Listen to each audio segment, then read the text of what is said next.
Hi, this is Jennifer with FatStrike.com. And remember, ladies, and anyone that likes to listen, strike the negativity of noise and forget all theories, okay?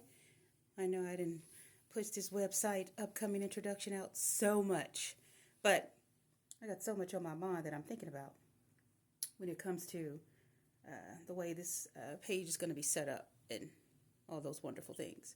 But I was talking about some topics about let love drip, right? And one thing that I loved about my first experience being married when I was younger, my ex-husband then went to school to be an electrician. And he didn't want me to work and all those things. I ended up teaching myself how to drive. My dad showed me a couple of times, but my dad was very impatient. And when he used to teach me how to drive, he just would get mad. I was like, I can't focus. You're angry. He wasn't angry at me. He just was high strung, and I was like, okay, I can't handle this. Yeah, maybe that's why today, when I got in relationships and a man proceeded to be very high strung, I'd be like, this is not going well. But rewind. But yeah, I was just thinking, he went to school to be an electrician. I remember I went with him. He was excited. We owned a house. Everything was nice. But when we did part our ways for our divorce, and to rewind a little bit, I didn't grow up like this. When I say grow up, my parents they did their best. We were relatively poor, but we had what we had. But they did their best. That's all I'm going to say. Hey, they were young, so I don't know why they did some things they did, but hey. But yeah, and my brothers and sisters, we were very tight. And when I say tight, we were close. Wasn't no drama, it was all love. Very close. Very close. I mean, very close. Even to this day, in our own little way. Despite the changes. But, yeah. But when I look back and I think of my father and I think of my brothers and the way they looked out for me, and when I say look out for me, I mean just not allow me to be around situations that would kind of blur my mind or taint my eyes to what isn't realistic or what just a young lady or a woman shouldn't see. Even though there were things that I knew was going on in the neighborhood, in my home, etc., family, whatnot. My dad just didn't keep us around certain areas or certain environments. And even though he got a little tricky, all right, but we're going to leave that there. But yeah, I was just thinking about some things about forget all theories and strike the negativity of noise, taking the good pieces of my life that has made me who I am today and where I'm able to stand, use my mind, and try to keep a sound mind when I'm making decisions and when I am in situations or circumstances that are beyond my control, and how to move in the proper way to be okay. As my sister Sarah would say, it's going to be okay. So I remember he went to school and all those things, and during the divorce, I remember telling him, I don't want anything. I don't want the house. I don't want nothing. I didn't want anything. Even though I kind of wanted the home, because I would have been, I knew him. But I also knew that I could acquire these things again, because it wasn't what I didn't have. It is how I saw myself and things that I wanted. And took the good out of that. And the good, we had a beautiful daughter. And, I just told him I want the baby. And I didn't believe in child support. And don't clown me. Clown yourself. That's just me. I knew the man was a good father, safe father, and I knew that he would take care of her. But I knew once we had that, when we divorced, I knew our money was funny. But I was like, I just want her. We'll do custody. And you do what you need to do when I hit you up. And that's what he did. But life got real different for me because I didn't take the home. I had to, I had to get on welfare, which was okay. That was very new to me. But I used it for the purpose I needed. That was a long time ago. But I tell you, we're going to get in that story. The welfare system, when a woman is reaching out for those type of assistance who may really need it. Because during that time when I separated and then when I divorced, I didn't have anything. I had my little car. And I didn't work a lot, but I worked. And I did other things outside of that. Not just working, but I did other things outside the home. I raised my daughter. We was in the house. Had a lot of alone time with her, a lot of good times. Went to the park, and we did a lot of good family stuff. Me and her. He worked all the time. He loved to work, among other things. But yeah. And I just remember that.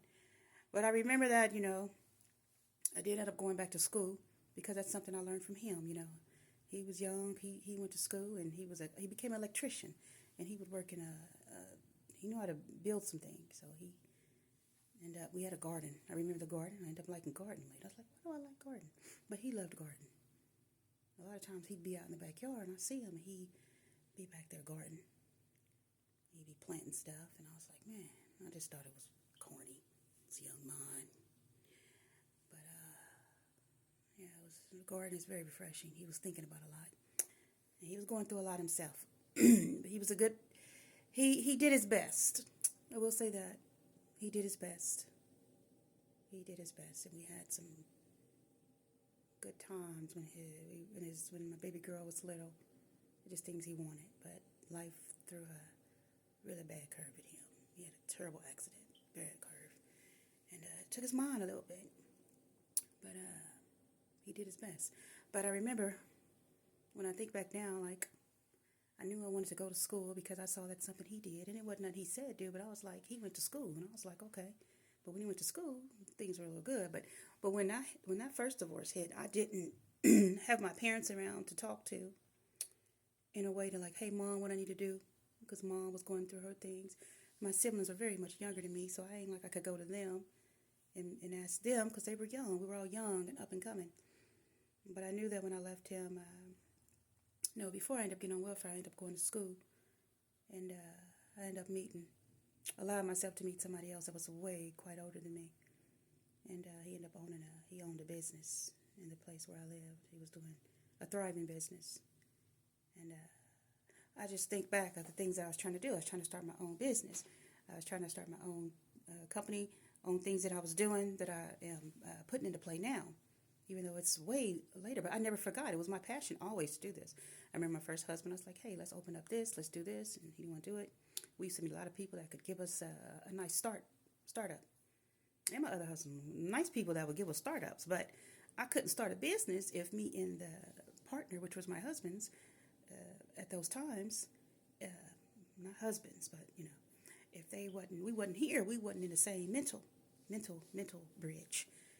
We may not have different storms as a bridge is coming. If you have a bridge right here and one's coming this way and one's coming that way, like a business, an entrepreneurship, ownership, marriage, partner, relationship, and okay, y'all both got something coming this way and I got something coming this way, but we can't meet at the middle on common ground and get down to business.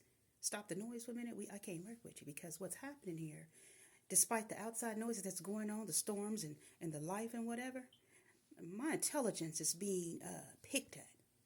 And I'm not able to see what needs to be done to keep this business thriving, to watch out for the things that I need to watch out for so that I can be able to make good decisions based on those that are close to me that I need to watch, those that are not close to me that may become part of this business that I'm doing.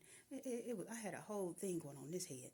But like I said, my father was one of the smartest men I ever met in my entire life. Wow, he was a smart man. He had a smart father. Yeah, my father had a lot of love in him, but that's another story. He had some things going on in his life, yeah.